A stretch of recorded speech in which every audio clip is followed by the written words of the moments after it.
Joe Judge and Company. That's what we're on. It's NFL Conversation. It's underway. It's Keyshawn, J. Will, and Zubin. We're presented by Progressive Insurance. Our NFL insider, Dan Graziano, will be here in just under an hour with all of the juicy tidbits you need to know. Again, NFL back tomorrow on a Thursday. 2 games on Saturday, full slate Sunday. And then, of course, we'll roll on with Monday Night Football as well. And, Key, let me just state the deal here for Joe Judge. They're coming off that loss to the Arizona Cardinals.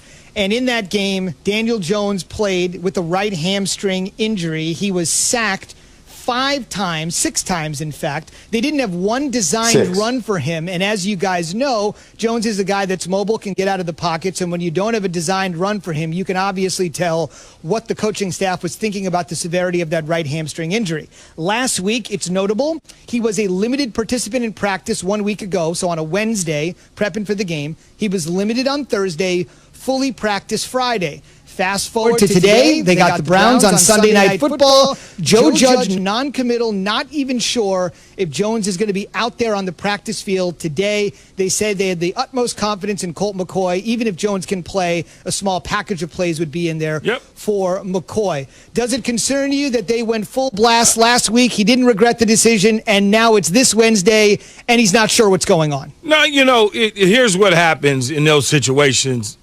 fellas, is when you're a coach and you going and preparing for the week like they did a week ago,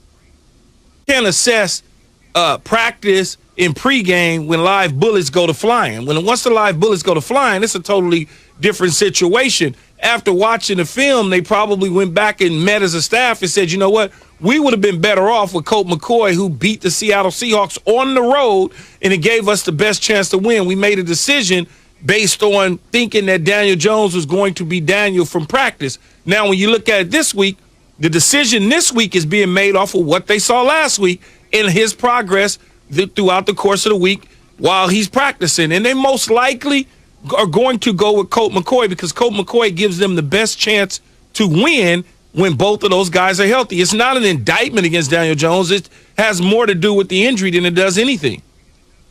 No, Key, I'm with you. To start Colt McCoy. Like, as a Giants fan, I want Colt McCoy to start until Daniel Jones is fully healthy. Look, he didn't run the ball once. It's the first time in 25 NFL games that we did not see Daniel Jones run for yards, right, outside the pocket. And he was sacked 6 times. It's the second highest total of his career, Key.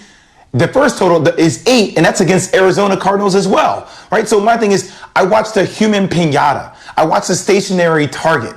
I watched somebody that was a sitting duck, could not move out of the pocket.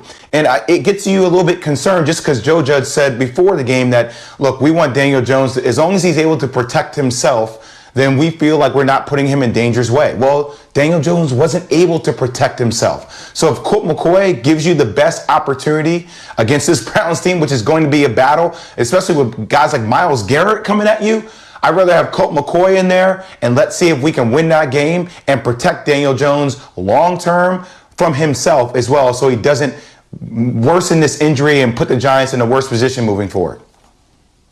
It's time for Straight Talk, brought to you by Straight Talk Wireless. The Giants find themselves now in a very precarious situation. I know Key is probably going to be telling me about this until the end of time, because when I had the audacity to tell a guy that won a Super Bowl, the guy that sat there and watched Key play in the Super Bowl, I told Key that at 0-5 and 1-7, there's no way the Giants can make the playoffs. And I thought I was pretty reasonable in that assumption. And then the Giants sort of had the inside track here, but suddenly it's turned on its head with the Washington football team having now won 4 in a row. They have a better than average chance to win the NFC East. Do you feel, Key, that if they can't get this game against the Browns, which obviously is important for Cleveland too, sitting in the top wild card spot in the AFC, looking for that elusive 10th victory, first double-digit win season for them since 2007. If the Giants drop this one, how confident are you feeling about the playoffs? We know only the division winners getting in. Well, it's going to be Washington. And I hate to disappoint the Giant fans, and I gave them hope at 1-7. There's no question about it. But Washington is playing pretty good football. Alex Smith gave them new life. And then you asked about the opponent that they're going to be facing, the Giants and the Cleveland Browns. Cleveland's a better football team. Let's just be honest with ourselves. Whether it's Daniel Jones, Colt McCoy, or whoever, Cleveland's a better football team. Even though their defense is not as strong, they're a better football team. I mean, they got the better quarterback, they got the better receivers, the better running game. I mean, they're just a better football team. And when you look at the way that they played against the Baltimore Ravens, they showed me that they could come from double-digit deficit from behind and make it a football game. So, it was a nice run for the Giants. It was cute. It looked good. It gave some sort of enthusiasm. But I hate to be the guy that do this to you, but it's over with.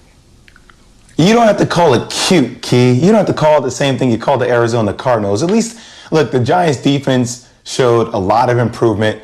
Gallman has played well. Daniel Jones has stepped up, has played well. They've done a really good job. But, I mean, look at Murderer's Row, Zubin. Look at the last 3 games. I mean, with the exception of the Cowboys. But the Browns and the Ravens, right? And they're one game behind the Washington football team, whereas the Washington football team plays Seattle. They play the Panthers. They play the Eagles. We'll see how Jalen Hurts handles that. But I agree with Key. Washington's winning the NFC East, and Chase Young has been an absolute beast. If you have not watched Chase Young play, you are doing yourself a disservice this year. Look, you look. Here's what I would say. Okay, when you start to break down both teams, the quarterback in Washington is better than the quarterback the Giants have. He's been to playoff games. He's been all of those sort of things. Ron Rivera's been a head coach in a Super Bowl. So it's it was good. There's no question about it, Zubin. It was good. It was great for them. It was great. We'll have Week 15 of the NFL starting tomorrow. Chargers, Raiders. Once again, 2 games on Saturday, one involving the Bills, one involving the Packers. So a couple Super Bowl contenders. A dozen games Sunday, Steelers and the Bengals Monday night on ESPN. Can't wait. Football, Saturday, Sunday, Monday in the NFL. Straight Talk Wireless, no contract, no compromise. On the way, Giannis appears to seal the deal and sign his signature on staying in Milwaukee for the next half-decade. But that's not exactly the case. We'll explain next when we head to Milwaukee after Key has this. Yes, Jay, this is Walmart, and it's going to be smooth. Free shipping is great. Free shipping, no minimum. That's right. Walmart plus magic for your holiday. Get all your last-minute shopping done with free next day or 2-day shipping on a huge